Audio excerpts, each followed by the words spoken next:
Welcome everyone to season 5, episode 1 of the Cosme Reads. Episode 101. 501.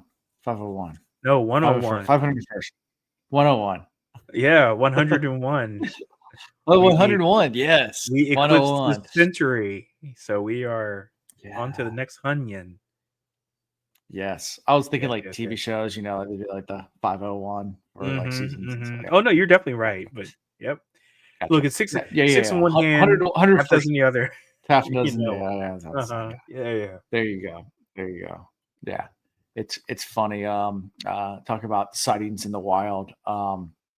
Someone in my church is reading through Era 1 MISTBORN, and he saw my tattoo. Oh, okay. I was like, wait. Recognized, really? Yeah. See, of course, that's the advantage of reading the books hardcover, is that you see stuff like that. With me doing audiobooks and recognize them. I mean, it takes me a second. I was doing pretty good when I had the I think I showed you I had that moving screensaver. It was like it showed the map of the Cosmere. But I turned it off. So I probably not paying attention to the symbols as much now, but that would be the advantage if I was reading the book. Yeah. Sounds good. Well, as far as announcements goes, I don't really got any for this week, except for Tree's not here, obviously. Sorry. Yeah, guys. get better, Tree. And she's under the weather. Yeah, she's feeling a little under the weather, so she might pop in chat, but who knows? She wasn't feeling too hot, so I told her take the week off. We'll handle this one. Old school. Yep. Old school. That's right. Like back in the day. Old school. Yes. Back in the day. There's a little time period where we did. I think we did most of Elantris, just me and you. I think it was just Elantris that you and I were just like running solo for a minute there. And then we went back. We went back to the Stormlights. True joined us. But yeah. I think she might come in towards the end of Elantris. Did she come in towards the end? Have. Yeah, something like that. It might have been. Something like that. So there was a little spot there where it was just me and you holding it down. Yeah. It was. We'll make it work. Yeah, but nothing as far as announcements go. Nothing really new at all. Construction's still going on. Hence, I'm still recording my kitchen. It's like the never-ending construction project. It's been like a year. Oh, wow. Well, we were talking about that the other day. So originally we were going to sell our house like a year ago. If you remember, go back in our podcast episodes. We had a house listed for sale. So we packed up our entire house, packed up everything, put it all in their shed in the backyard behind me. And have boxes upon boxes upon boxes inside the shed of everything packed up. And then we decided not to sell our house and renovate, so we just left everything packed up. So we put our house on the market mid-August last year. So we have been living with half of our stuff packed up for over a year now. Well, that's right, because it was really shortly after. It was around that time. Then you guys made the decision to go ahead and remodel. Right. And you're right. You guys have been packed up since then. So I didn't think about a year. Because it makes sense for you it makes sense for you to leave it all packed up, because it's instead of having to pack everything up for the remodel, we already packed up because we're ready to sell. Right. Yeah. So we're ready for it to be done. I mean, it was supposed to be done quite some time ago. I was looking at the dates. We signed the contract mid-January for the remodel. They were supposed to start in March. It's supposed to be a 3-month project. That's right. It is September. I remember clearly that they were going to start early spring. And I remember clearly that you said it was going to be done early summer. And everyone references to, Labor Day is basically the unofficial end of summer, right? So, yeah. So here we go. Yeah. And it's frustrating. So today they were supposed to come and sand the floor or finish the floors to sand them. We were supposed to sand them today. They're supposed to finish the floors on Saturday. They didn't finish. They left without finishing. They're not even close to finished. But they're supposed to at least come and finish today. And then the guy shows up around noon. He's like, "Oh, I'm not coming to work today. I'm just coming to get my tools." And we're like, why? Right. And he's like, oh yeah, well, so we had a project manager that was fired from our job, but he's a sub. So the project manager that was fired, in spite of us getting him pulled off, this is what we're assuming, pulled off the job, double booked his floor guy somewhere else. And is basically holding our floor guys hostage now because he's spiteful about us. Anyway, it's jeez.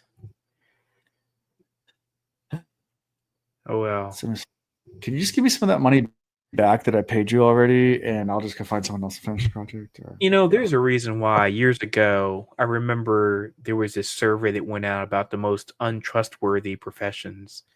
Of course, lawyers were up in there, but contractors, I believe, was either one or two. Politicians was probably up there too. I can't remember. Yeah. It's been a long time ago since I've read this thing, but this kind of crap is the reason why they get such a bad freaking name, man. Yeah. It's just, I'm like, really? And you just got to hope that the person you work with has some morals or ethics. I mean, I've worked with some that are well, I mean, great, the contractor itself, I think is fine. I mean, I think our contractor itself is fine. He's just we've had a series of really bad project managers. Like, so the guy who runs the company feels horrible. And like, at least I hope he seems like he does. He might just be blowing smoke, but it's one of those things where it seems like he feels bad. And he's trying to like give us all these concessions and like really trying to help. And he feels really bad about everything. But like, it's all these project managers that the first guy he had was good, but then he retired, like quit basically. He was an older guy. Like, I mean, he was probably in the 70s and he's like, I'm just done working, and just quit like on the spot. And then they put this new guy in that talked a big game that was young. He's younger than us, but then didn't do work. Like, I think he just bit off too much you can chew. So now we got rid of him. So now we have another person who seems to be great, but now we're running with that transition from one project manager to the other, and some of the subs answer to the other guy who has his own business. Because all of these project managers have their own contracting business, and they do. Wow. They do like, so like they work for like the main contractor hires like, but they side hustling over here. Yeah, I know what you're doing. I get it. Yep. So then they're using their subs for their own projects, like that they have on their own deals outside of the and it's just all getting paid under the table and a whole deal. Mm-hmm. Yeah, it's a messy profession. It's a racket, man. Yeah, I'm sorry you guys having to deal with it. Yeah. So I mean, it must be really stressful. It made all the hair on your chin fall out. I know, exactly. No, I decided just to shave for some weird reason, and I'm growing it back because I hate it. Yeah, it was one of those things where I was like, I haven't shaved in a while. I'm gonna go ahead and see what it looks like. Sure. Nope. So, dude, if you every got once the in a while, capability of growing a beard, if you can do a grown full beard, do it. I cannot. I grow basically here. Yeah. The little goatee thing. It's patchy. Nothing here. It's like a little patchy nonsense.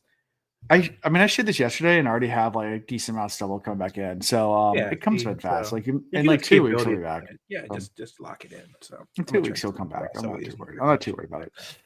But yeah, not too worried about it. It's what it is. What it is.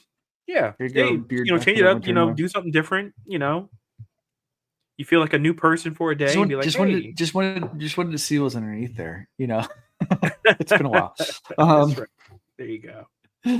Anyways, but now it's funny because like if I like lean over like this, now I have like a red mark on my face. So like my wife calls me out like beforehand, like I had a beard, so I did this or whatever. There was like no, you can't tell that I had a red mark, but like I go take a quick cat nap. You said red mark. I thought you were talking about a birthmark, but you're talking about the blood rushing to your face and that. Yeah, so like falling asleep or whatever, come downstairs like you fell asleep, didn't you? I was like maybe. And she's like, it's on your face. I was like, oh,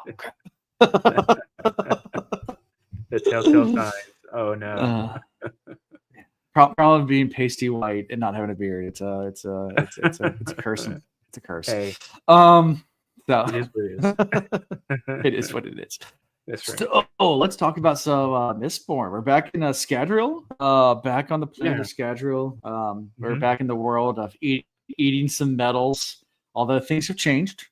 It's not quite the same as it used to be. So we'll talk all about it. I'm trying to do the thing where I kind of am going to throw out everything I know and let base rules get reestablished, because I don't want to be like, oh, well, it works this way and, whatever, even though they're on the same planet, which is obvious. I mean, it's like it came right out the gate. It's like, no qualms.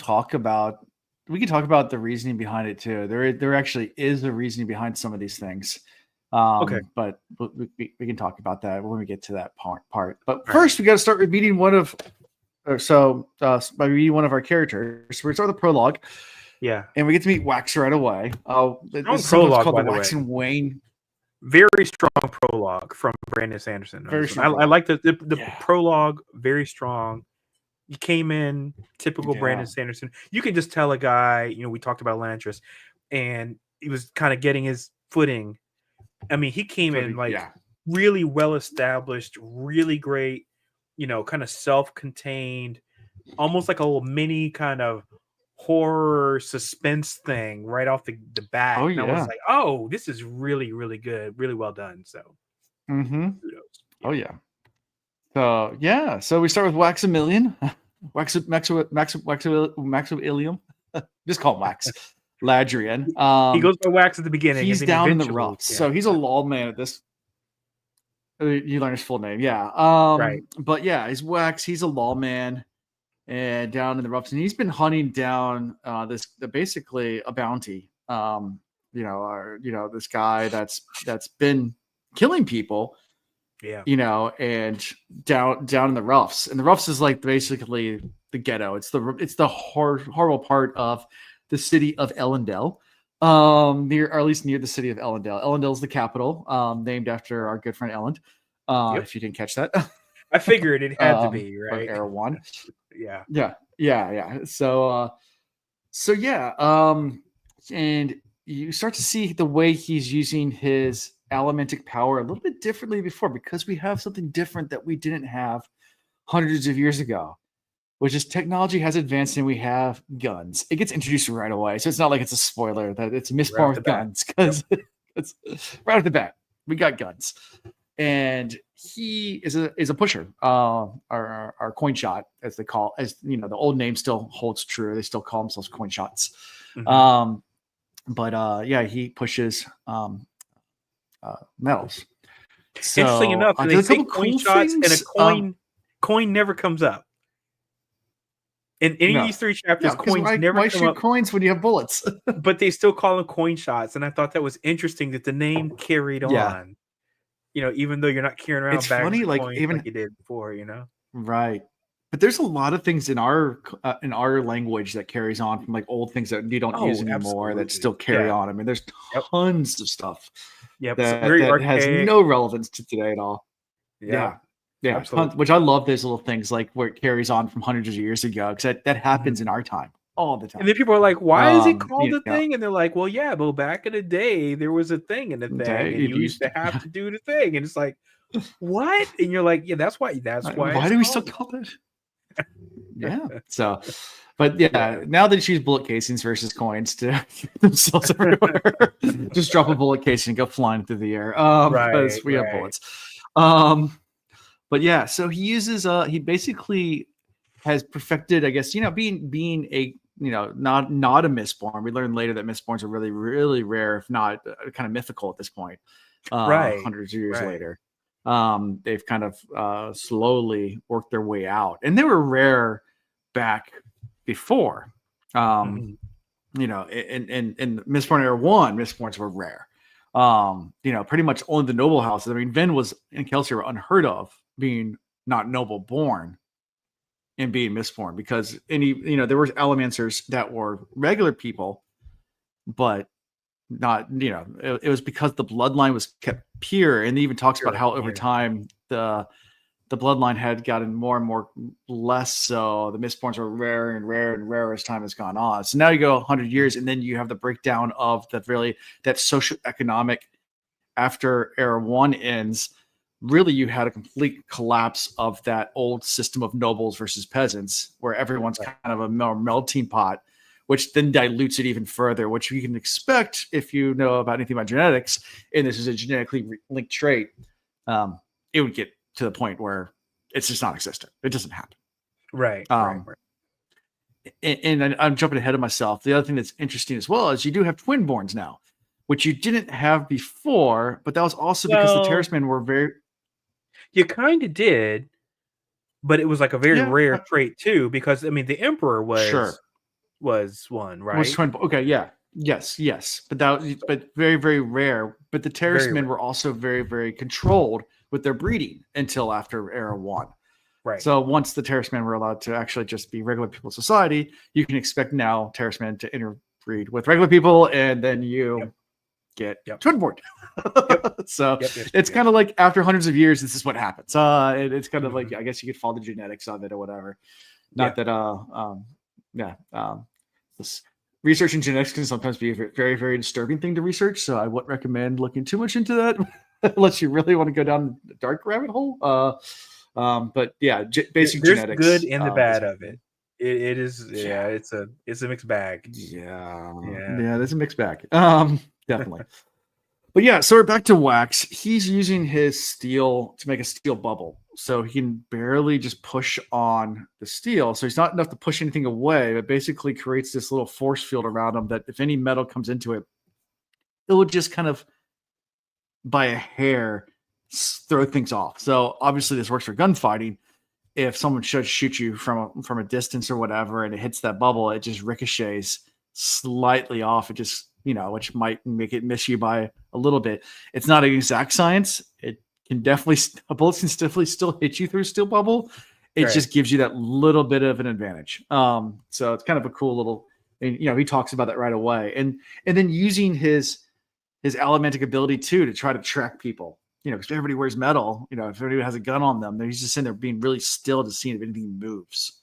Right. Because you can see if a line moves, something with metal's moving, it's just kind of cool the way Brandon. Yeah, the blue lines come back that we remember from Era 1, which is nice. It's like a familiarity thing, right? So came right back.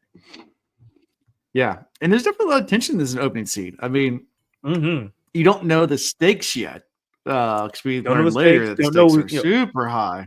Right. Are the people he's fighting as skilled and got the same capabilities he does? I mean, is this a fair fight? Is this like we don't know at this point in time. So you're like, ooh, this guy might get taken out. I mean, you really think it's possible he's going to get dropped, and then when he does the steel, when he does the bubble around him, and it's discussed about how it's like it barely misses him. I'm like, was that bubble really that effective?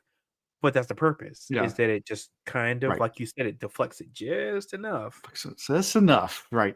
Yeah. It's not foolproof, but it's better than having nothing. right. I mean, it's better than a bulletproof vest. Gives you a chance to survive than just getting a bullet to the head. Right. So, yeah. But yeah, so, he's also meets up with Lessie at some point, and that's, of course, his boo. And they are crime fighting together, and they find out where this hideout is. And the guy's name is, I guess, Bloody Tan. Bloody Tan. They find his hideout. Yeah. And by the way, she's got all the sass. Oh yeah. He's like, cover me, and she's like, cover you with what? Kisses, whatever. And she's like, goes through all the things. Yeah. But finally finds a hideout. They get separated at some point while he's going through the corridors. They find like this room where like there's just, I guess, dead bodies like strung up on like almost like trophies. Yeah, right? So isn't it's like you go down this hallway into each spot. So it's like a dark hallway, and then ahead of you see light. And when you get to the lit part, it's like somebody arranged in a very grotesque way a dead body. Yeah, I mean the first one's mummified. The eyes are like taken out and stuff. And then you keep going down, and then it's like one was positioned into a salute, and one was it's just like they're like, it's like, what was that? Taxidermy. Taxidermy. I don't know why. I kept saying, I kept thinking taxonomy. I was like, no, it's not. We're not ordering freaking genetics around and plant life and animal life. No, it's taxidermy, and it's like these weird poses of these people, and then you get to the last one, and it's like a church kind of thing going on. Yeah, pretty much. Yeah, and I think it actually is a survivor church. A survivor's church. He actually says that. Oh, that's right. It's a survivor's church. That's right. Forgot about that. Yep. Yeah, survivor's church. Which of course the Church of Survivors started in Mistborn Era 1. We had that in the Hero of Ages, and I think even in Well of Ascension, that had already started. That religion had already started about Kelsier, people worshiping him as the survivor. So that had already started.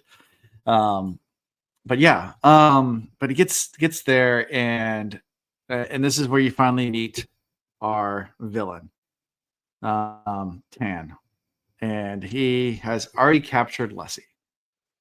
So he's holding her hostage, and starts talking about how he's planned this out for years, and how the best acts are the ones that can't be reproduced, and the best art. This guy's crazy, obviously. It's just some crazy madman type serial killer. Yep. Type personality. Like, yep.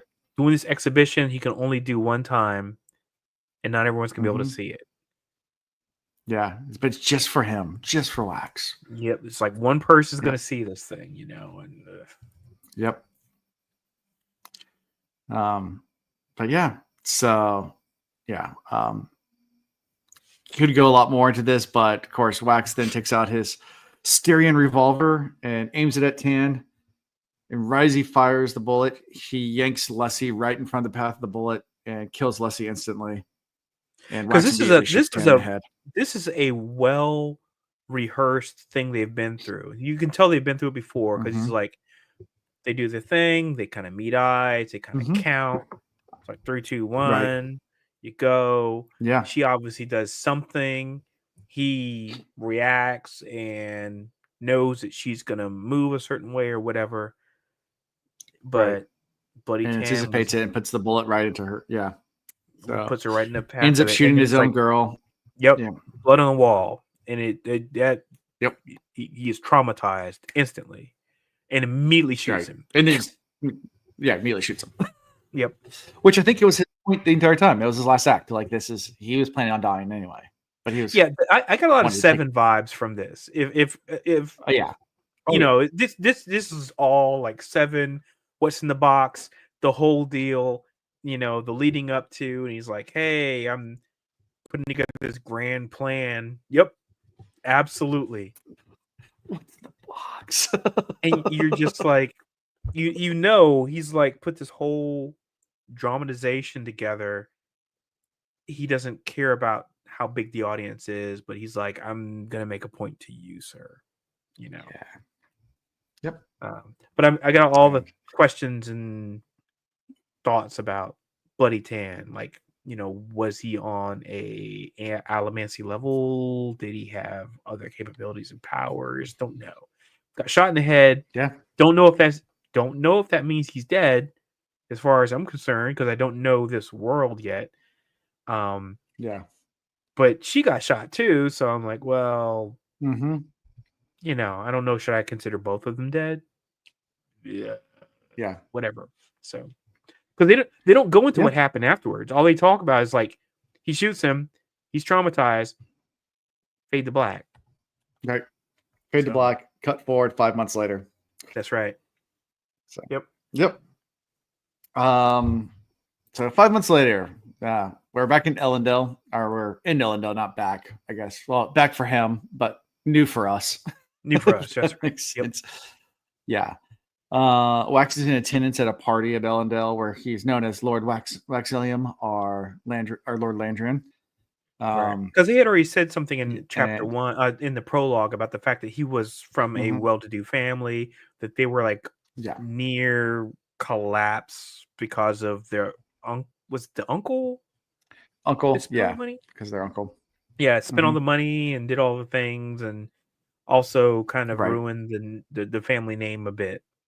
So we already knew that before we got into chapter 1. So.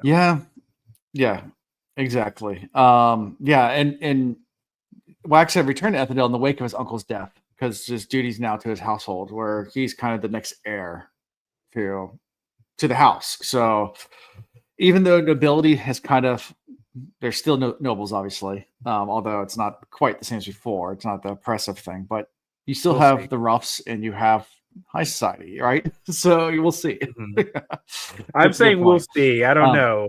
I got a lot of reminiscent vibes out of these 2 chapters. So because you're having a ball again. It's very MISTBORN-y. You're big parties going on, and even though it's been 5 months, 5 months is not really enough time. That still haunts him.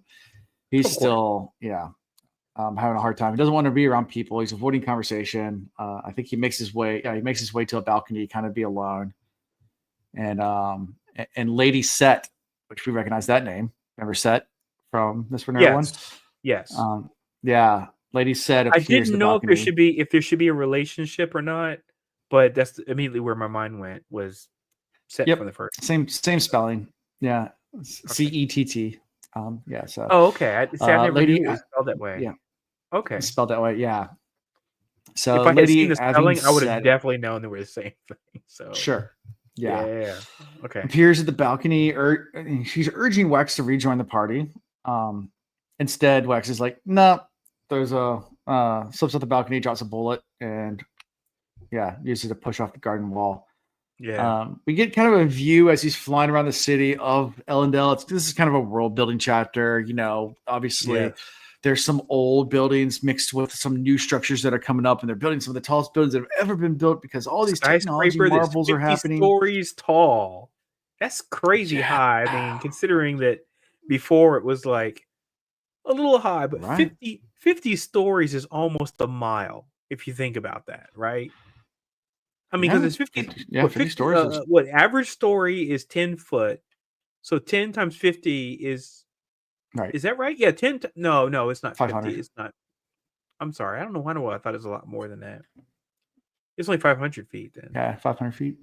Yeah. Anyway, I was in the bike, so I was doing like the math in my head. And I was like, "Oh, it's 5,000." No, sure. It's not. No, it's. Well, you think about like the Empire State Building is 110 stories, or something like that. So about half the size of Empire State Building, which was the tallest building. I mean, so this would have been around the time of it's kind of mirrors like Midwest, like kind of during, if you want to compare it to our time, which is not really a fair thing, but it would have been around 1800 sometime. Like if you want to compare. Oh, that's definitely what I was thinking. Technology wise. Yeah, I was definitely thinking late 1800s. So I mean, 60s, 70s, something like that. Right. Like so. I mean, during that time, they were building some larger structures. I mean, you think about like the Eiffel Tower. Of course, is a lot bigger than that. I mean, the Eiffel Tower is the largest building ever. But fun fact. Do you know what the tallest building was in the world until the Eiffel Tower was built? Do you know this fact? At one point in time, wasn't the Brooklyn Bridge one of the tallest things actually built? It might have been one of the most steel, but I don't remember. But no, I'm trying. I really think I want to get there, but I don't want to delay things too much. So what is it? Sure. The Great Pyramid of Giza was the tallest structure ever built in the world until the Eiffel Tower was built. Oh, that's right. So and thousands of years. That record stood for forever. I forgot about that. Thousands of years. Good call. That record stood. That's true. Yeah. Yeah, it's a great trivia fact that comes up every so often. Yep. Yeah. Good little trivia fact. But the Eiffel Tower is about 1,000 feet tall, so about 100 stories. Mm-hmm. So most people don't realize how big it actually is. it's tall. Of course, that's not a functional. Yeah, it's not a functional building. So it's it's kind of just a metal steel framework, right? Yeah, steel structure. Yeah. Versus, didn't they say at one point in time it was going to be like a radio tower though, or something? It was going to have some functionality in it, but then it didn't. Yeah, I guess it didn't work out or something, whatever. Yeah, because it was built in when was it built? 1889, something like that. Yeah, I feel like it's 1880 something. 1889, completed March 1889. Yeah. Okay, I knew it was something like that. So that's about the best I can So you think about so it's right around the same time. I mean, if you're comparing technologies to our world to their world. So 50-story buildings though during that time was unheard of. I mean, even in our world, like to build buildings that tall just didn't happen. So kind of cool. So yeah, he's doing his thing, flying around Ellendale, going from rooftop to rooftop, and eventually comes across a bunch of criminals in the alleyway, and drops down into the mist, or into their midst, not the mist. Oh, midst. Okay, drops down amongst them. Yeah, I get you. But he has, and he almost takes a bullet, because he drops down there and just got a steel bubble up in time and someone shot at him. Yeah. And then decides just to flee. Yeah. And then he has the panic attack, I'm gonna call it, because he hears this like kind of scream, woman whimpering. Whimper, that's right. And it just throws him off and he just like freezes up. Right. And he's like, can't do anything. And it's because he's thinking Lessie. Yeah. Right. So right, exactly. But while all this is happening, the constables do swarm the alleyway, and that's when he realizes that the whimpering woman was actually one of the thugs that had taken a bullet before his arrival. Yeah. So it's just one of the guys in there. And pretty ashamed by not being able to help out, even though he's not really a lawman anymore. He returns back to Ladrian Mansion, and turns his guns over to Tilame, his butler. Can't remember how to pronounce it. Something like that. His butler, because he comes into his room and like he thinks someone else is in there, and it's just look. All I got was some Batman. I got some real Batman Alfred Pennyworth vibes in this whole thing. You know what I'm saying? Because he's like he's out 100%. Absolutely Batman. He's like comes in and it's like Alfred, and Alfred's like, "Evening, sir. I just pulled up your bath." And the whole deal. It's again, it's got some Batman vibes. It is what it is. Not that I hate on it. But it just definitely reminiscent, of that. Oh yeah, definitely. So, what's your initial thought so far? I mean, the prologue, and then we have different side of Ellen, where and we're going to talk much more about chapter 2 because a lot happens chapter 2. But Ellen, of Ellendale. And Ellendale. Okay, right. Yeah. So, and I think this is also. I think it was in this chapter where they talked about Twinborn as well, and how he can actually he can change his weight as well. Yeah, so that's his terrace. It's his fair Kimmy. Yeah. What do they call that? The braces or whatever they wear, and so he's right. He's storing up a lot because he basically says he's always kind of walking around weightless, and so he's storing a lot of that in his right. I keep calling them bracelets. I know they're not bracelets, but metal mines. The mines. And you kind of wonder when that's going to come back to be useful, because I mean, we remember when Saze had used it and like grew up and like he became like a Hulk and everything. So you could imagine that could come back at some point in time. So I thought that was interesting. The city itself, I feel like it's dealing with the same ramifications of all large cities. We start getting a lot of people, because remember he said that like when he left it was like 10,000, but now it's like, did he say like it was like 5 million now? I mean, the number was astronomical, and I was like, oh my god. I was like, I mean, if you think about the places we saw in Era 1, nothing was in the millions, right? It was always maybe 100,000. Even the armies that were going to lay siege to cities or the Kolos, and stuff, they were like, oh, well, there's 5,000 Kolos. We have like 100,000 people here, and each Kolos could take out like 5 people. It's like that, those kind of numbers. So the growth is crazy. So I think they're dealing with a whole bunch of problems there. I'm still curious about the whole. I mean, if you want to just put in perspective, very, very similarly, but kind of the same type thing. If you go from 1840 to 1860, the population of London, how much it rapidly grew during that time. I mean, I don't know much about that. So what happened that time period? So it was during Queen Victoria, and that's when the population just exploded in London. And so it was around 2 million people in 1840, and 20 years later, it was 8.8 million. Good God. So, I mean, to think about rapid growth, you go from a city that has 2 million people to 8 million people. I mean, right. That's insane. What does that do to infrastructure, housing, food, delivery? A lot of it had to do with the invention of this little thing called penicillin, and people not dying as much. I knew it was going to be that, though. I knew it had to be something about. It wasn't really higher birth rates. It was probably lower death rates. Death rates. That's typically the way population booms happen to usually coincide with people not dying as quickly as they clean up your streets and do their thing. So is it relatively in England a peaceful time, meaning that there wasn't any major wars? Oh, that's right. And also there's no war. Yep. Another one. No war during Queen Victoria. So no war, an invention of new medicine. Mix those two things together and you get a gigantic population boom because no one's dying and everyone's being born at the same rate. But they're still putting out kids. What technology does. They would die, because you're thinking, hey, I'm going to have 10 kids and 3 are going to die. And when that doesn't happen, now you got 10 kids, Yeah. So. Yeah. I mean, I think this is kind of a morbid. I have to go look up and see if it's actually a fact, but like the number one killing disease in the, up until the invention of penicillin, I mean, besides bubonic plague, I mean, that goes back to medieval times, but something that's bacterial as well, syphilis was a huge killer. 100% mortality rate before the invention of penicillin. And then it was 100% curable. Wasn't also a lot of fecal-based illnesses that were like huge killers, though, too?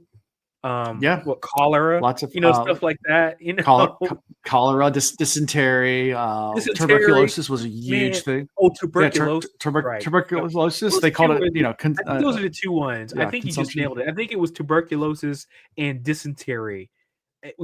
Like fecal-related stuff was the big killers. But once vaccinations and with the mixture of penicillin with bacterial being able to fight bacteria was discovered / invented, death just went down to nothing. You still had infant mortality a little bit, of course. You didn't have anesthesia. You still had some problems with that, with surgeries and things like that. People dying because they had general anesthesia. Yeah, but the idea of not dying from getting like a minor cut and having an infection happen, and then you die from sepsis, right?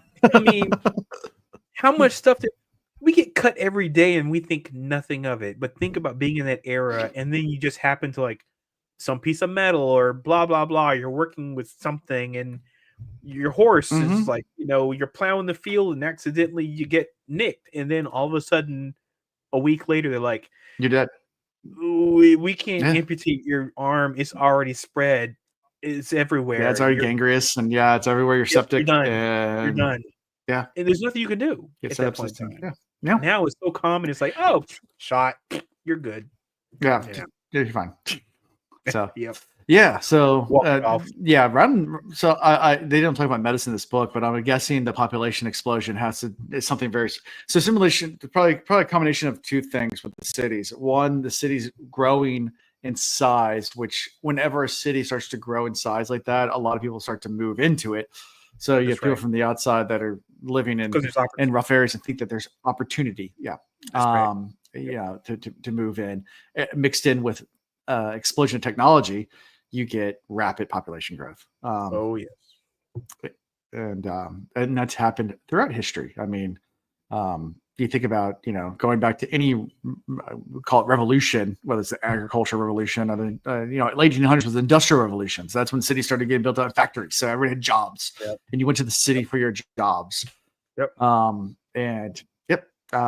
and lots of, explosion of population during that time. So, the thing that I'm assuming where I was able to see it in my lifetime has been China.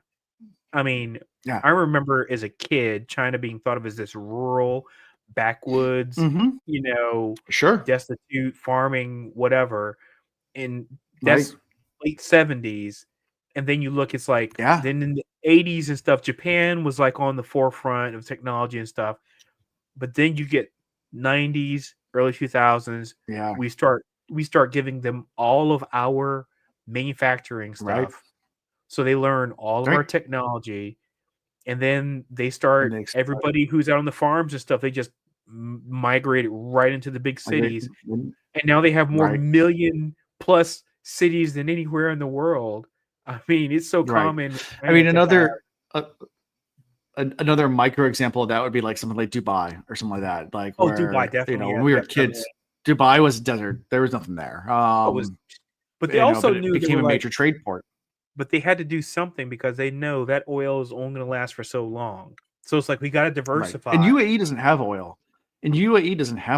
That's the whole thing, is they had to find other ways. Figure out something. So it's like, what happens when this whole industry, because they know it's look, oil doesn't last forever. I mean, it's all what dinosaur. There's a finite amount, whatever, and it's like eventually you're gonna run out, because when we burn it, it just goes up in the atmosphere and doesn't come back as oil again. So what are you gonna do?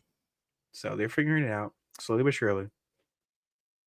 It's really interesting. Like, so I know you can't see it, but if you read the actual book, each chapter has like a symbol. So the prologue just has a single spike, and then chapter 1 that we're on right now is the symbol for iron. So each one has different element, which I don't think necessarily coincides with the chapter. It's just kind of well, no, it does, because if I remember correctly, the different elemental symbols do have numbers associated with them as well. That's the right.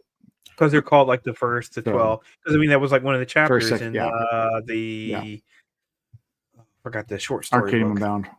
Thank you. It's like Arcadium called like it's like the 12th element, something like that.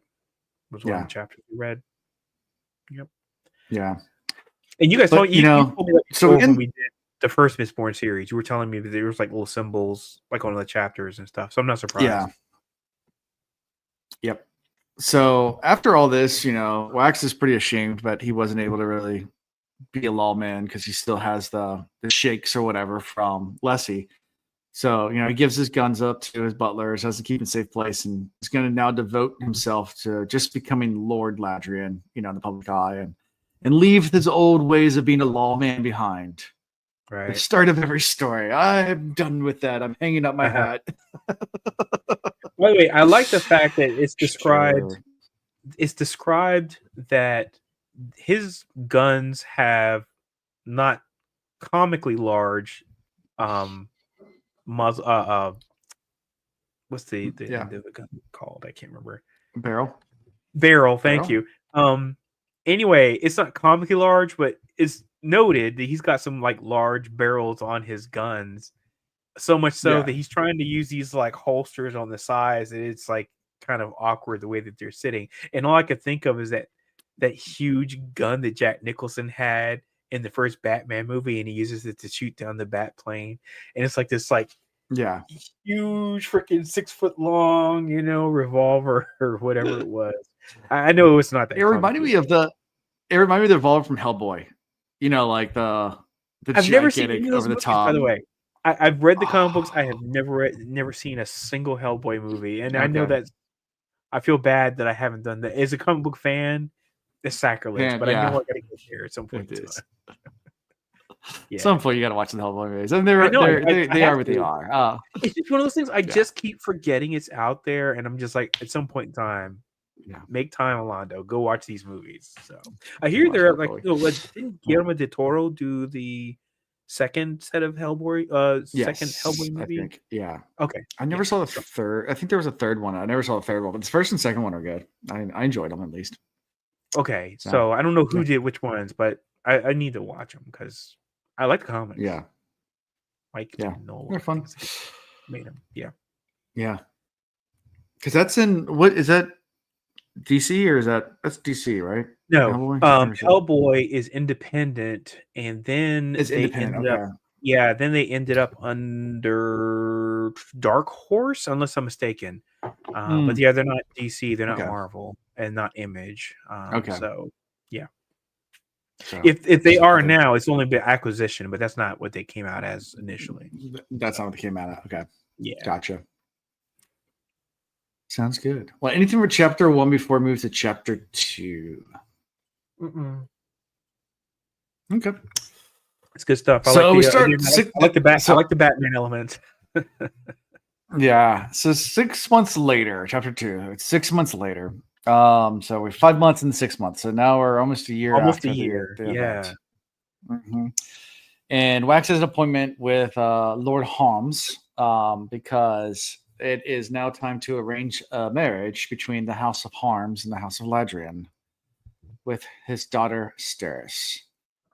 So setting the scene for this, at first, there's a meeting's coming up, but of course he walks into his room and who's there? It's Wayne, just kind of hanging out, being Wayne. Oh, who's the lady our lovable character? Who was the older lady that was like kind of like shuffling him around and like giving him all the sass? Miss Grimes. Yeah. I liked her. Miss Grimes. I thought she was hilarious. Miss Grimes. She was pushy and she was like, trying to be like, you need to do such and such and a thing. And he was like, whatever. But she knows her stuff about, the aristocracy and nobility. So. And she giving him a hard time about getting married, 100%. And he says that she's never been married, but she's like, "You need to do such and such." Right. Interesting. Yeah, as a lord of the house now, he has to take a wife. That's right. Yeah. He better because his uncle Wax is asking also about some of the yeah. Mm-hmm. Yep. But also he's interested in, that there's been some shipments that have been stolen, shipments of steel that are being stolen. So some of the other houses are having problems losing shipments. So, he's definitely has his eye still on the crime, even though he's not a lawman anymore. Right. But he makes his way to the sitting room, expecting to find Lord Harms and his daughter. Instead, there's Wayne. And he's like, Wayne, what are you doing here? You should be in Weathering, which we learn is a little town outside or whatever. And he's like, I came to see you, of course. And he's wearing the roughs attire, so he's definitely in basically I don't know, like a trench coat, just kind of thing. Just kind of like yeah. He's looking like he's looking like a true Western dude, right? Yeah, and he's rough around the edges, but definitely some comic relief there because he's just kind of funny and Wax would be like, dude, you can't on the audiobook. The accent is great. So. Yeah, the accent is fantastic.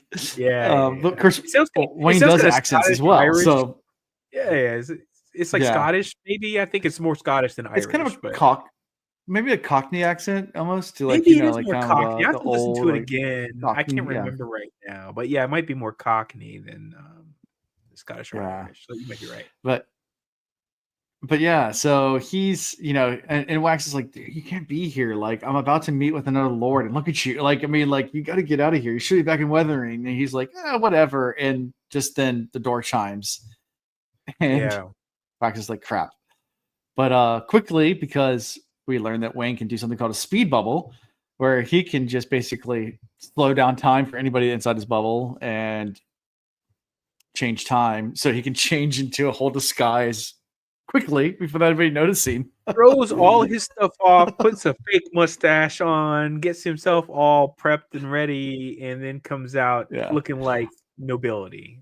This guy. Well done. Like an old grub, and it puts on the impression and everything like that, and and then he kind of does his face in a weird way, like he kind of scunches his face back so that way he has more lines around his eyes. And I was trying to do it in my head as I was like on the bike, and I was like, I guess you could do that if you kind of squint your eyes the right way. You could kind of create the crow's lines, get some lines, It's funny, but so and Wax is just about to introduce him and turns and looks, and now he's in a disguise, because Wax didn't see him change so fast, and before Wax can introduce him, he's like, "Oh, hi, sorry to intrude on your meeting, but I'm just in town. I'm Wax's old uncle." It's like, an uncle on his mother's side from a little small house out of the middle of nowhere, Oh my god, man! And he's got the nice little voice change too. Exactly. I love it. Yeah. So Lord Harms comes in and introduces his daughter Steris along with her cousin Marcy. And while Wayne and Lord Harms change, what? You said Marcy? Marcy? Yeah. Or Marcy. Marais. I think it's I think they pronounce it differently in the book. It's Marasi? I don't know. It's Marasi. Marcy. Shoot, if I had just listened to the book, I could tell you right now. But you said Marcy, and I was like, I don't remember Marcy. But yeah, it's like Marcy. Let's say Marcy. Marcy. I think it might be. I'm gonna say Marcy. I think it might be Marcy. Yeah. I think it might be the way to pronounce it. I'll go back and listen. I'll listen tomorrow. Okay. And try to get it. But anyway, yeah. So so Wayne and Lord Harms are exchanging some small talks while Steris is kind of like let's get to the point of the meeting. Like, hey, quit the small talk. This is why I came here. Here's my 500-page document for our agreement. And he's like, I like it. What? He's like, yes. I like it though. If you notice section 15 of section 2. Yeah, dude. And I remember these numbers. It's 20-page document. Page 13 is where she says what he can do with his mistresses. Paragraph 6. Page 15 is when she can do what she's going to do with her dude. She said typically it'll be the chauffeur. But I won't hook up with him until after we've already gotten things figured out, because we got to make sure the lineage is established for this kid when I get pregnant. Yeah. Well, it starts with that, but it starts with Wax pointing out, is like, if you're going to be this stiff about everything, how's this going to work for making it? It's like, oh yeah, it's laid out on page. Oh yeah, how we do it? Twice a week, no more than 3. Yeah. Man, she's got it all. Until there's an error, and then the same rule applies. When the mistress comes up, she's like, and if you want more than that, till monthly versus weekly. Yep. She's got it all. I mean, look, she definitely puts some thought into it, which I appreciate. Look, I'm not saying it's legitimate, make a lot of sense kind of document. But hey, I mean, why not? I mean, it's definitely an arranged marriage. It's arranged marriage. I mean, this is definitely a nobility marrying other houses. Absolutely. It's basically a joining of two houses. Diplomatic marriage. It's nothing more, nothing less. And I think a document like this makes perfect sense in that situation, to be dead honest with you.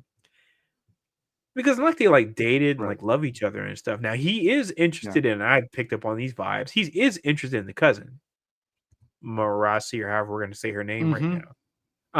Because she's also into the criminal, stuff, the activities that are going on. So there's a little connection that's happening because of that. And Wayne's interested too. Wayne's like, Oh well, he's detective, so he's like, what's going on here? What do you know? Well, yeah, tell some things. But also during this, during the middle of the meeting, Wayne puts a speed bubble up and hands Wax a bullet, and which is so funny to me that Wayne's just doing these things while things are going along. I'll just stop time real fast. Here you go. Go back to hands him an aluminum bullet. I can just picture this but I can picture this from what's the character for X-Men that can do the same thing, can move so fast and stops time, but there's characters like X-Men that can slow down time and speed. Quicksilver can go so fast, but there's also but who are you talking about?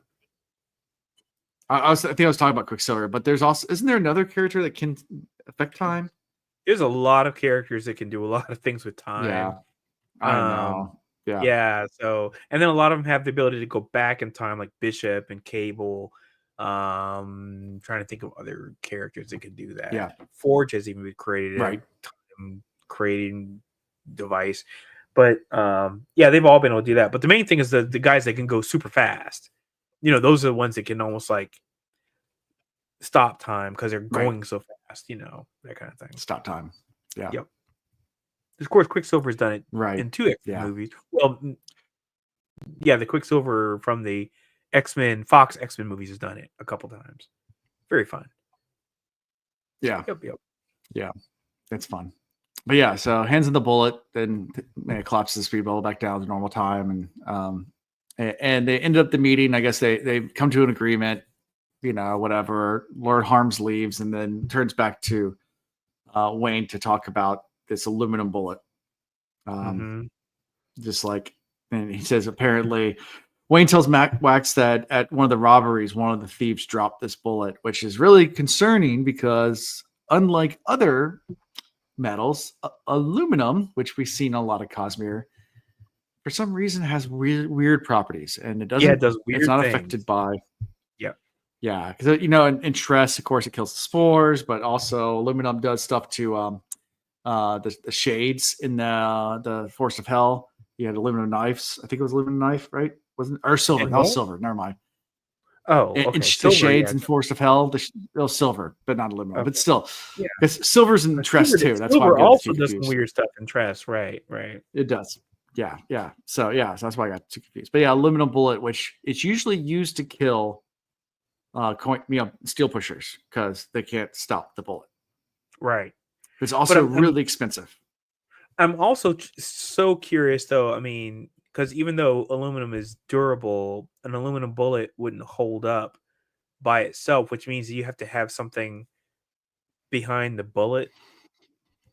So, like, you'd have to have aluminum in front of like something else. It's like a harder. Well, it'd be kind of like it would be like Vin's thing where she had the spearheads or whatever that you push back, but then the projectile kept on going.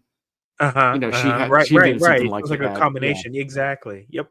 That's what it was. So the same thing with the bullet. You'd have a casing that was steel, but then our bullet, but then you push back the steel, but then the aluminum keeps coming at you. The bullet keeps going. Yeah. That's the way it would have to work. Right. Yep. Right. And then the steel bubble or whatever would not be affected. Aluminum wouldn't happen, so it'd still fly true. So pretty concerning stuff for our good friend Wax. But yeah. But Wayne's trying to convince Wax to kind of, put his old hat back on and rejoin the crew, come back out. Let's go fight crime. Yeah. So it's like Wax is Batman. I've already said that, and then Wayne, interesting. Wayne is Robin.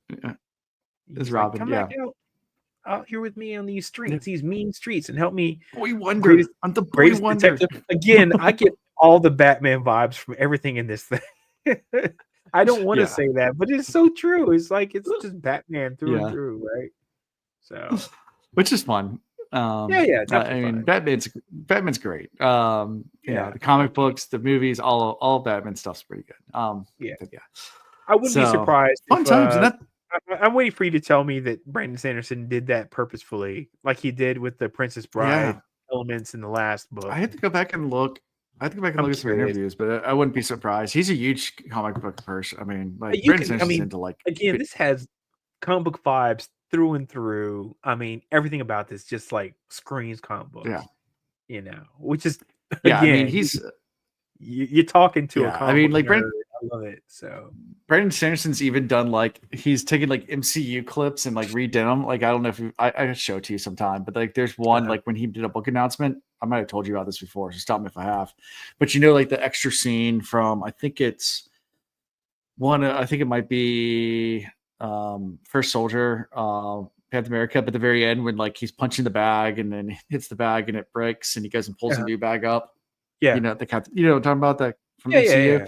So Brandon Sanderson did a joke on that where he did a trailer for releasing a new book or whatever. It might have been Kickstarter, but he's sitting there typing on a computer on a keyboard. He's typing faster and faster and faster on the keyboard, writing books really fast or whatever. Then the keyboard breaks and falls off, and he throws in a big pile of keyboards and pulls another one out and plugs it in and just starts typing again. Nice. It's like the play. I love it. It's an author. I was like, well done. I was like, that's awesome. Yeah, it was a trailer for a well done. It was a little YouTube short that Brandon Sanderson did. Yeah. I mean, look, and I swear, if I saw that, I'd be like, that probably is him in real life, because this guy just writes it's how fast he writes a fiend. So. Yeah. I mean, he has another book coming out soon. It's not Cosmere related, but he has another book coming out, I think, next month. Yeah, I just heard that because I have Brandon Sanderson now as a Google News topic. Yeah, so he has another one coming out next month or whatever. I'm like, really? Yeah, and I was like, this guy has another book. Slow down. This one's not Cosmere related. He's writing these things all at the same time. There's no way he's doing them consecutively. So it's like he's probably like, hey, I've got this idea for a book while I'm writing this other book. So, but yeah, and he has a whole team. I mean, like his whole like the Dragonsteel team is huge. I mean, he has a whole entire like army of editors. Universe, to keep it all straight, you cannot do this by yourself. I mean, that would be really presumptuous to think that one person could keep this all straight in their head. I mean, because the fact, like, I know he's hired. Yeah, I know he has a lore, like the lore keeper that is hired, and that's her job, is just to make sure that nothing breaks from the lore, like that. Yeah, that you don't have to retcon it because there's so much happening. Like it's easy to forget. Like, oh yeah, I did say that like 10 years ago. That exactly. We got to rework that. But I know he has that. I know he also hires things like he's hired scientists before and even psychologists to do different mental health problems. And he tries to write about someone who has autism. He wants to make sure he gets it right. So he hires someone that's an expert on that to that's make no sure. Different. So the best directors in the world do the same thing. I mean, hell, that movie Sinners that just came out, not that long ago, they hired a whole bunch of experts on twins to make sure it's this is what the similarities are, but this is where the personalities differ, and stuff like that. Sure. That's just good storytelling, is to say, I'm going to get the experts to make sure I do it right. So good for him. And I know, I mean, has a ton of test readers, tons of editors, just a whole entire team. And then he's hired actually a second person to not necessarily be a ghostwriter. He's going to write it. So he'll be credited on some of the novels in the future, but his biggest fear is not being able to finish the story because there's so much.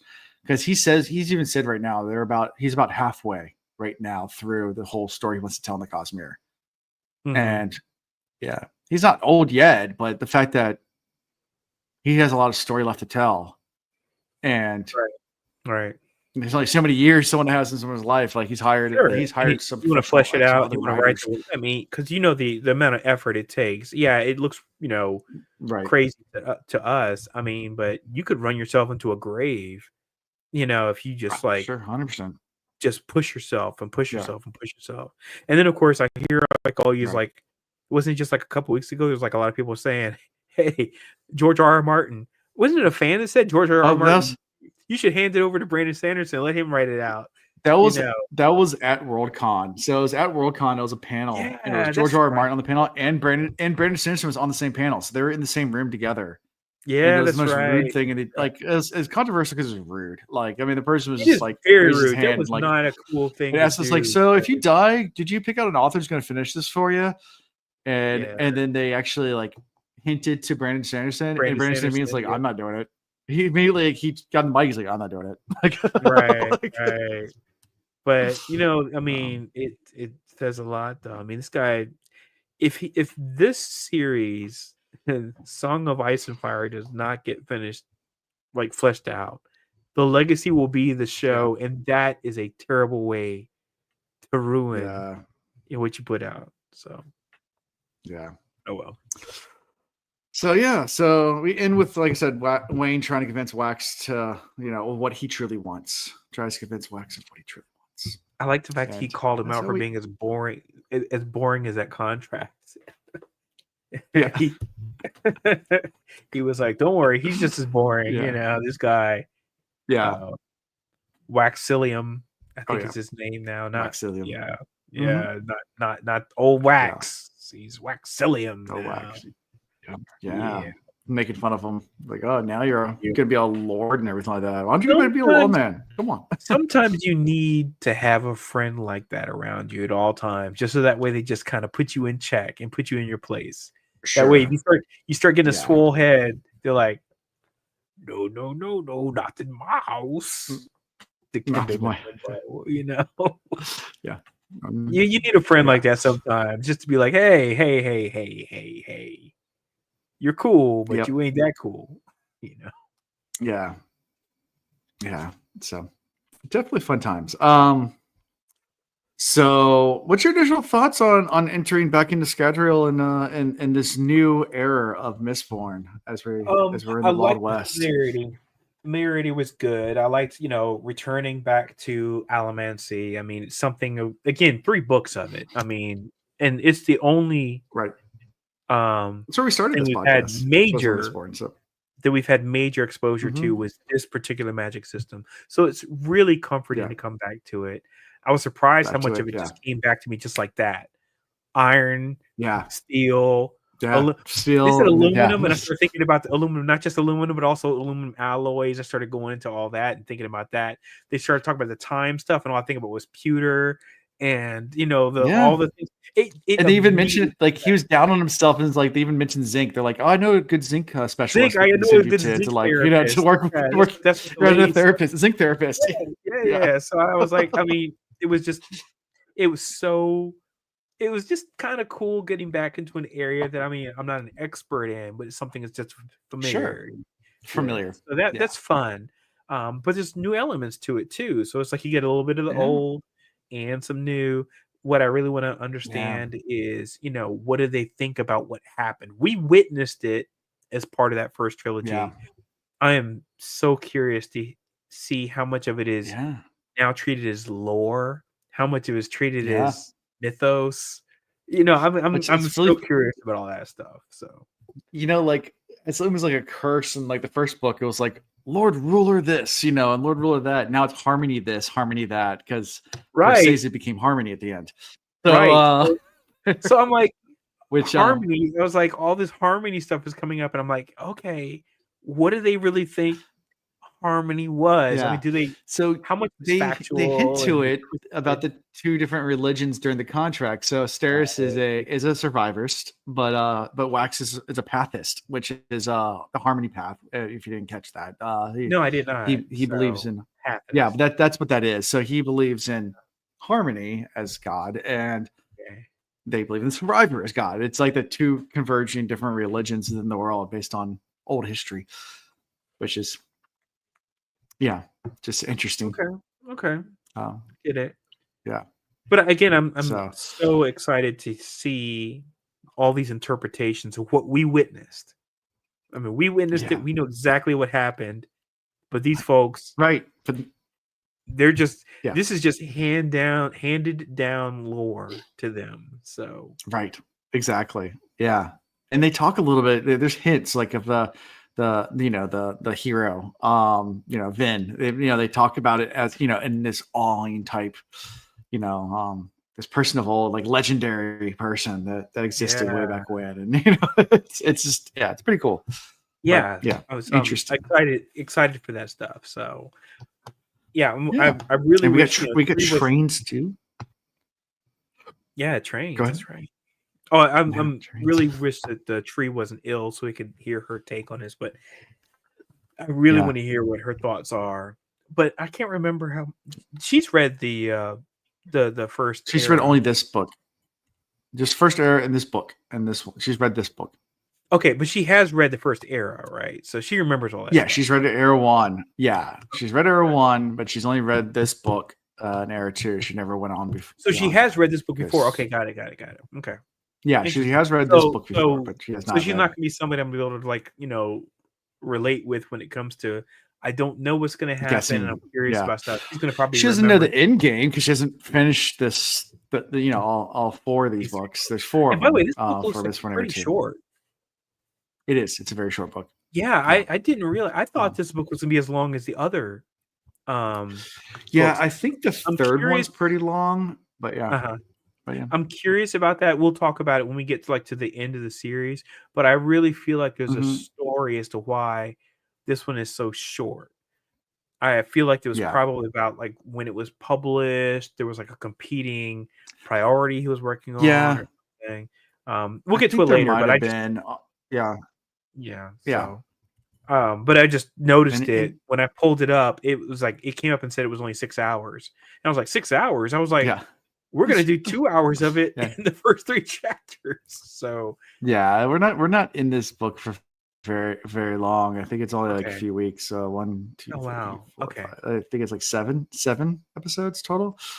Jeez, I'm sure we get that many episodes. So, okay. Got it. We stretched out a little bit. So, but so interesting times. I mean, I think it might be too early to ask, but do you have any clear? I mean, because we don't have a big bad yet. There's not really an antagonist that's been introduced at all. Like we don't know the stakes. We don't know anything. This is all still world building. You're just being reintroduced back into the world. So it's not. We haven't. The plot hasn't developed into what are we doing here? So my theory times right now, which I anticipate these are going to be like wildly wrong. I feel like these thefts have nothing to do with what they're stealing, and I think it's the hostages that are more important than anything else. I don't know what that's about. I kind of feel like they're focusing on the wrong element. So that's theory one. What was the other thing I was thinking about when I was listening to? Shoot, I forgot my other theory. Oh, it was something about one of the other relationships. Let's see. I definitely think that Wax is gonna probably end up with our lady that we can't remember her name, Marcy. Marcia. Whatever her name is. Yeah, I can't remember. Anyway, I feel like that's gonna be the lady that he's gonna probably end up more interested in. And they did mention Kolos again. Remember they did mention Kolos. I did hear when they talked about Kolos, I was like, oh, Kolos are still around. Interesting. Yeah, they're still around. It's like, is anybody able to control them, or what's happening here? So I was without a Mistborn and no one really that strong. Who knows? Right, and then the whole Mistborn piece, I'm still really curious about that. I get it that maybe it got diluted, maybe, but I was like, you would have thought there'd still be a Mistborn around somewhere. Here, So curious about that piece, but so those are my theories right now. I don't have much more than that. But you remember also Mistborns actually came directly from preservation. Preservation giving up. Whereas ATM came directly from Ruin. Of course, preservation and Ruin together make harmony, which is Sazed. But so technically, I guess Sazed could bestow someone Mistborn, but that'd be up to Sazed, and who knows what Sazed's doing right now. And we don't know. We don't know what happened there. So again, we got a lot of we don't know. So I don't really have a lot of theories for that, but I'm curious. How that worked out. So yep. Yeah, it's gonna be fun. So, favorite character? Miss Grimes. I thought she was hilarious. I liked her. I thought she was funny. I know she's a throwaway character. I don't know if she's ever going to show up again, but I thought she was funny. And that's the reason why I said I'm going to choose her for this one, because I don't know if she's ever going to show up again in the rest of this book. So I'm going to choose her for the one time that she is available. But Miss Grimes, I thought she was hilarious. I hope she's like a little the biddy that's just like nosing her way into all the things. I was mad she disappeared when they were like in the room and everything, and they all like Wayne and everybody comes in. I was like, oh man, I wish Miss Grimes hung around because I wanted to hear more of her interjections. But she's she's just opinionated and all the things. So I want to pick Wayne as Wax's uncle, not Wayne himself, just as his uncle. As the uncle, definitely hilarious. As the uncle. I mean, Wayne. Look, I know I'm going to eventually pick Wayne. I mean, come on, he seems like a fan favorite. There's no way I'm not going to choose him in 1 week. But I wanted to choose Miss Grimes only because I was like, I have a feeling she's not going to be around much longer, and I want to make sure I get rid of one opportunity to say I liked you, Miss Grimes. So there Sounds you go. Good. Well, I know we're over an hour, so we're right on time. Let's next week we'll be doing 3 more chapters. 3. Okay. So 3, 4, and 5. They don't have chapter names. No Mistborn chapter titles. That's same with Era 1. It was just 1, 2, 3, 4. It's no chapter titles. It's a Stormlight and Tress and some of the other things have. He goes back and forth between different novels and whether they have chapter titles or not. I don't think Elantris did either. Had chapter titles, but so 3, 4, 5. That's what we're doing. Continuing on, which I don't know if there's different because it's a short book. It's a good question if there's different parts. Yeah, I don't think there is. I think it's all. Nope, I don't see it where it's just part 1, part 2. It's just one. Yeah, it's just one solid. Just it's numbers. So Okay. we'll get there. But yeah, so obviously we have some robberies going on. We got to. That's. I mean, I think that's what it goes without saying. We're trying to figure out what's going on there. And they're train robberies, by the way. They are train robbers. Yeah, they're train and robberies. They're people and stealing elemental metals. Yes. So, yeah. And they're stealing them out of the freaking trains. They're stealing them out of the cars. Somehow or another, but the car's still there, but it's emptied out. Yeah. Or the cars are disappearing. Is it the last car is disappearing, though? I can't remember. I might be getting that backwards. Yeah. It's something like that. I don't know. Yeah, I have to go back and listen to it again, but I feel like it was the other way around. I think it's the cars are disappearing. Yeah. But, because it's interesting also how rare. It's also funny how rare aluminum is in this world, where aluminum's a pretty common metal, in our world. Yeah.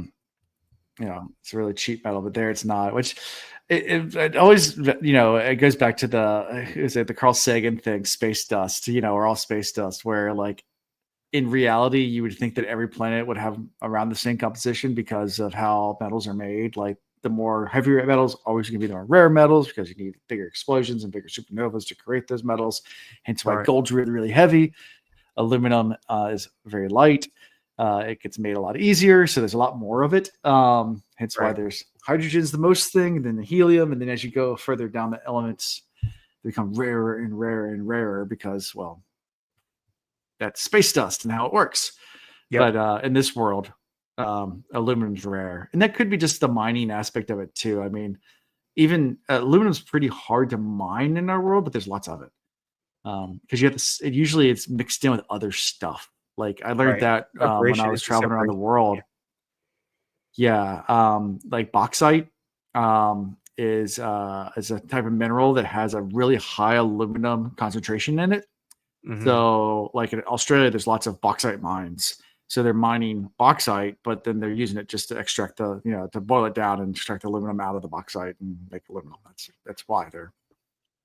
Why do I keep thinking aluminium? I know I'm going to say this and probably like butcher myself. I thought bauxite was the one that was fool's gold. Which is the one that's fool's gold? If you had it said it starts with P. That's not Pyrex. That's the glass. Pyrite. Is it pyrite? I think it is. Yeah. Pyrite. Okay. Bauxite, pyrite. I don't know why in the world I cannot. So bauxite's not an element. It's a mineral. It's a sedimentary rock, but it usually has a. Yeah. Well, they're all really high. Right. Yeah, wait, what's the main source? Bauxite's the main source of. Oh, she's in the chat. Oh, Alonda, where's your hat? Alonda, where's your hat? What, my cowboy hat? I couldn't wear a cowboy hat with my thing. I get the headphones. Yeah. Sorry. I'm wearing a hat, Tree. I would have worn a hat. I'm sorry. Look, I'll do my sheepish puppy eyes. Yeah. There you go. But yeah, so bauxite's where they get a lot of aluminum from. So yeah, when I was in Gove, Australia, it's a big mining town. So just like they're mining bauxite for aluminum. Yeah. Gotcha. Yeah. So, and Tree wants to know why. Well, why didn't you wear my hat, my cowboy hat? Because it's not going to fit under the headphones. It could fit over the headphones, maybe. I don't know. I guess I could have put my headphones backwards like this somewhere or another and worn the cowboy hat. I don't know. Maybe. Fine. Next week. I do have a bowler hat somewhere. I need to find it. I think it's up in the attic somewhere. But if I can find my bowler hat, I'll wear that next week. Of course she is. I bought it for my wax cosplay costume, which I have a full wax cosplay. Oh, really? So I don't have a bowler hat. I should at one point. A good bowler hat's always a good thing to have, but you don't wear them now. You do. I mean, bowler hats. I used to be able to like this derby cap, which derby cap's not bad. Yeah. Is that not what the right time? That's what Wayne wears, right? I think so. Or is that Wax that wears the derby cap? Bowler. I don't remember. No, but he wears a bowler. Bowler. Wayne wears a bowler hat. Yeah, Wax. Okay. No, Wax did, I think. Yeah. Okay, so Wax wears the bowler cap, and then Wayne wears the derby hat. Got it. Okay. Tree. I just wanted to check to make sure Al's not talking about box fight too much. Oh my goodness. Too late. Tree, we miss you. Too late. I went on a whole entire rant about box fight. We miss you. But yeah, Tree, miss you. Well, yep. So next week we'll be back with we're just wrapping up anyway. We'll be back with 3 chapters. So yay, we'll get to learn more about the Wax and Wayne saga and see where it goes. Sometimes this is called the Wax and Wayne series. So some people call it MISTBORN 2, Wax and Wayne series. If you can't, Wax and Wayne is great because it's got it already has iconic meaning. So yeah, good deal. Yeah, and the moon cycles too. Waxing. There you go. Exactly. So that's the reason why waxing and waning. So. Yeah, it's like the yin and the yang to. Well done. Yeah. I'm sure he didn't do that on purpose. Wink. Oh no, he said in interviews it's 100% on purpose. Of course he did. I mean, come on, it's Brandon Sanderson. Come on. Now. Yeah, the guy doesn't do stuff like that, and it's like all just coincidence. No, that's not him. Yeah, exactly. Yep. So, anyways, how we can find us at thecosmoreads.com. It's a website where you can find links to all sorts of cool stuff like our merchandise and Discord, all that fun stuff. Make sure you actually destroy the like button. Just destroy it completely. Destroy the absolutely like button. That's obliterate it, smash it so much that it just that's what we do to this like button here. The subscribe button you can just like gently caress, but you have to be careful with that one. But the like button, you gotta smack it up, flip it. Lock it down. Yeah, just gotta smash it. That's what we're doing here. that's what we do now. We just smash and like. Take out your take out your MISTBORN pistol and I don't know. Fire away. Just fire away. Fire away. Boom, boom, boom. Yeah. There you go. But do all those things for the algorithm. We love you guys. We'll be back next week, and that's pretty much all I got for this week. So bye, guys. Thanks, everybody. Thank you for watching the Cosmere Reads. God stinks, God stay fresh. God stinks, God stay fresh.